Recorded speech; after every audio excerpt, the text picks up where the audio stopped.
TG Plus News edizione di Venezia, buon pomeriggio. In apertura del nostro notiziario la cronaca. I sindaci di Mirano Tiziano Baggi, di Santa Maria di Sala Alessandro Arpi rendono noti gli esiti della sperimentazione dei sensi unici sulle vie Bollate, Rio e Cavin di Sala Pianiga, che condotto a una scelta definitiva condivisa, fondata su dati oggettivi, valutazioni tecniche e confronto costante con i cittadini. Dall'analisi emerge che l'istituzione dei sensi unici ha prodotto benefici significativi in termini di sicurezza, con l'azzeramento degli incidenti e l'eliminazione dei conflitti derivanti dalla circolazione dei veicoli nei due sensi di marcia, senza determinare incrementi delle velocità medie, che sono rimaste sostanzialmente stabili su tutte le vie interessate, confermando l'efficacia del provvedimento anche sotto il profilo del controllo della velocità. Voltiamo pagina. Wow House è il nuovo polo del digitale e della creatività con sede a Spinea nel Veneziano, che riunisce 5 società specializzate nel marketing, nella progettazione 3D, nello sviluppo tech e nelle produzioni cinematografiche.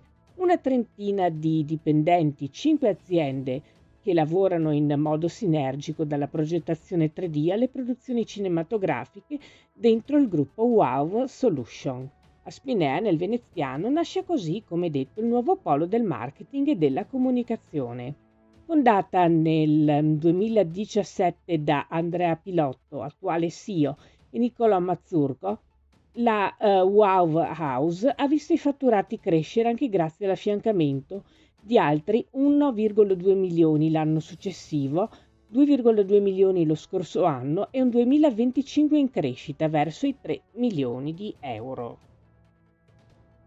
La cronaca. Nella mattinata del 22 dicembre a Eraclea i carabinieri hanno dato esecuzione a un decreto di perquisizione emesso dalla Procura della Repubblica presso il Tribunale Ordinario di Venezia nei confronti di un 24enne del luogo, in quanto sospettato di detenere ai fini di spaccio sostanze stupefacenti.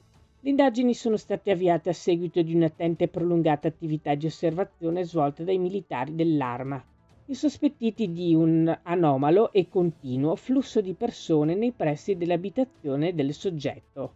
Nella circostanza, a seguito della perquisizione domiciliare personale, sono stati rinvenuti nella camera da letto circa 24 grammi di hashish, suddivisi in 2 involucri di cellophane, la somma in contanti di complessivi 1.440 euro, probabile provento dell'attività illecita di spaccio di sostanze stupefacenti, nonché un telefono cellulare, tutto sottoposto a sequestro. Il giovane è stato denunciato. È stato approvato il 29 dicembre dal Consiglio Comunale di Concordia Sagittaria il bilancio di previsione 2026 che pareggia complessivamente a 16 milioni e 5 mila euro.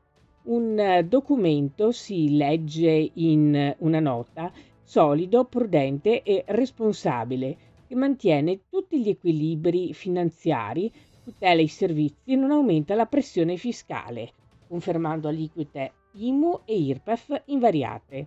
Una scelta politica chiara che rappresenta un aiuto concreto alle famiglie e ai cittadini, in un contesto economico ancora segnato dall'aumento generalizzato dei costi. Le opere di investimento previste per il 2026, per un importo complessivo di circa 1.835.000 euro, sono state presentate dal sindaco Odorico Claudio, che ha sottolineato la scelta di una programmazione concreta e realistica. Questa era la nostra ultima notizia.